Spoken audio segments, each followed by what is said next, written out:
Hi, යමුද මාත් එක්ක රටේට cake හදන්න. ෆස්ට් ටයිම් තමයි මමත් මේ කේක් එක හදන්නේ. රෙසිපි එකේ පොඩි වෙනසක් මම කරනවා. ඔයාලට කරන ගමන් කියන්නම් මොකද්ද මම ඒ කරන වෙනස කියලා. අපි යමු හදන විදිය කොහොමද බලන්න. හරි ගියොත් එහෙමයි. වැරදුනොත් එහෙමයි. අපිට මේ කේක් එක හදාගන්න අවශ්‍ය වෙනවා රටින්දි ග්‍රෑම් 500ක්.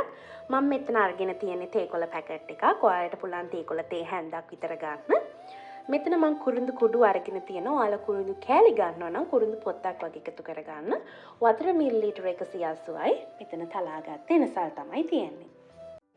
මම දැන් මෙතෙන්ට දාගෙන තියෙන්නේ අපි ගනිපු වතුර ටිකයි කුරුඳු ටිකයි තේකොළයි එනසලුයි දාලා මේක හොඳට කහට පාට එනකන් රත් කරගන්න තමයි තියෙන්නේ. මම ඔයාලට කිව්ව නේද වීඩියෝ එකේ මුලදී මම රෙසිපි එකේ පොඩි වෙනසක් කරනවා කියලා. ඔන්න දැන් තමයි මම මේ වෙනස කරන්න යන්නේ. මගේ මේ රටින්දි එකට රෙසිපි එකේ තියෙන බේකින් සෝඩා දාගන්න. හැබැයි මගේ ළඟ බේකින් සෝඩා නැති නිසා මම ඒ වෙනුවට බේකින් පවුඩර් තමයි එකතු කරගන්නේ. මෙතන මම බේකින් පවුඩර් තේ හැඳි භාගයක් විතර එකතු කර ගන්නවා.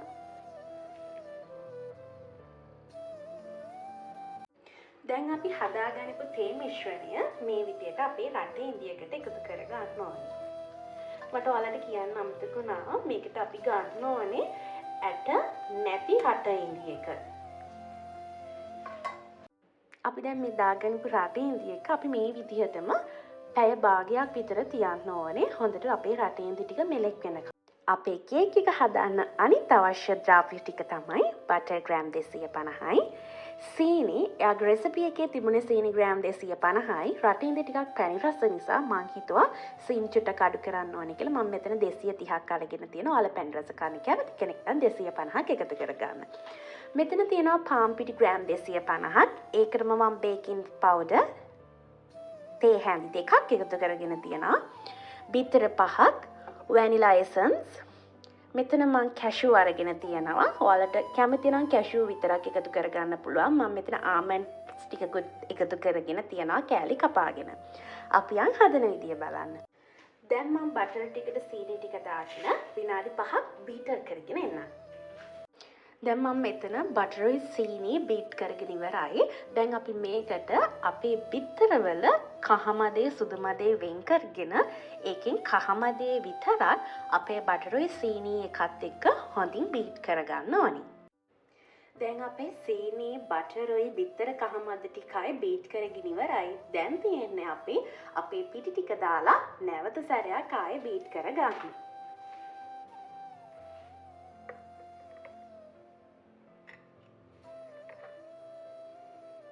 පිටි මේ විදිහට පොඩ දාලා කලා ගන්න තියෙන්නේ.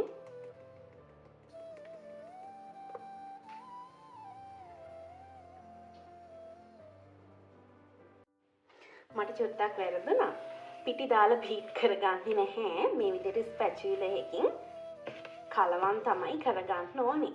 ඔයාලට ස්පැචුලා එකක් නැත්නම් හැන්දකින් හරි මේක පොඩ්ඩක් හොඳට කලවම් කරගන්න ඕනේ.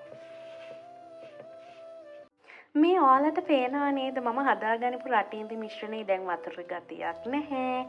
හොඳට අපේ රටින්දි එකත් එක්ක හොඳට මික්ස් වෙලා තියෙනවා. ඒක දැන් හොඳට මෙලෙක් වෙලා තියෙනවා. ඉතින් දවසක් පෙඟෙන්න දාන්න ඕනෙත් නෑ. මම මේ කියපු විදියට හැදුවා නම් හොඳට ඔයාලට පේනවනේ කලින් මම වතුර ටික මේකට දානකොට හොඳ වතුර ගතියක් එක්ක තමයි මේක තිබුණේ. හැබැයි දැන් අපේ රටින්දි ටික හොඳට මෙලෙක් වෙලා දිය වෙලා තියෙනවා. දැන් අපි මේ රටින්දි මිශ්‍රණය අපේ බැටර් එකත් එක්ක මික්ස් කරගමු. දැන් අපි අපේ රටින්දි එක මේ විදිහට බැටර් එකත් එක්ක මික්ස් කරගමු.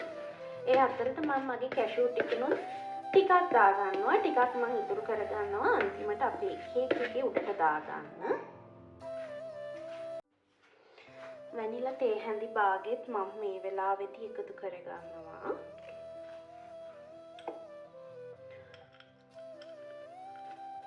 මම මේ විදිහට කජු ටිකත් දාගත්තා. කජු එකකින් භාගයයි. හරිද? ඔක්කොම දාගන්න යන්න එපා. දැන් මං යනවා අපේ බිත්තර එකේ සුදු මදේක බීට් කරගන්න. මං ඒ අතරට මගේ ආවන්නේ කොන් කරගන්නවා. සෙල්සියස් අංශක 170ට විනාඩි 10ක් ප්‍රීහීට් වෙන්න තියනවා. ඔන්න මම මගේ බිත්තර සුදු මද ටික බීට් කරගෙන ඉවරයි. මෙන්න මේ විදිහට තමයි බීට් වෙන්න ඕනේ. ඔයාලට පේනවානේ. මේ ගානට බීට් වුණාම හොඳටම ඇති. දැන් අපේ බිත්තර සුදු මද ටික මේ විදිහට අපේ කේක් මිශ්‍රණයට ටික ටික දාලා නැවත කලවම් කරගන්න ඕනේ.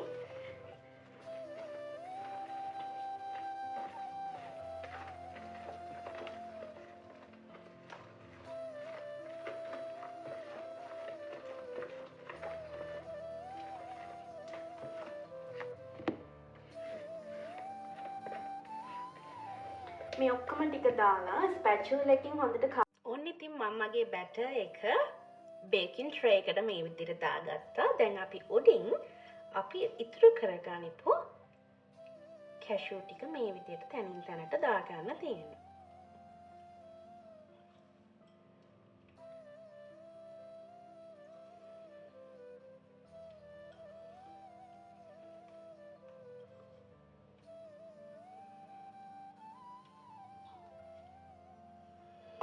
මේක හොඳට මේ විදිහට ෆෝල්ඩ් කරගන්න.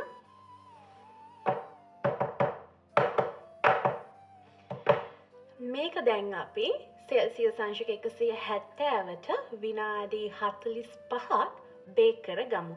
oven එකෙන් oven එකට මේක වෙනස් වෙන්න පුළුවන්. මගේ oven එකේ විනාඩි 45ක් බේක් කරාම හොඳටම ඇති. අපේ කේක් මිශ්‍රණය මම දැන් oven එකට දාගත්තා. අපි විනාඩි 45කට පස්සේ බලමු මොන වගේද කියලා. විනාඩි 45කට පස්සේ මෙන්න මේ විදිහට තමයි මගේ කේක් එක තියෙන්නේ. හොඳට බේක් වෙලා තියෙනවා. අපි කපලා බලමු කොහොමද මේකේ මැද කියලා. ඔන්න ඉතින් අන්තිමට අපේ රටඉලි කේකේ කෑලි කැපුවට පස්සේ මෙන්න මේ විදිහට තියෙන මං කෑලි කපාගෙනම ආවා. හරිම සොෆ්ට් එකට තියෙනවා. හරිම සුවඳයි. පේනවානේ. ඉතින් මං හිතනවා ඔයගලන්ට මගේ වීඩියෝ එක වටිනවා ඇති කියලා. ආයෙ දවසක ලස්සන වීඩියෝ එකකින් හම්බෙමු.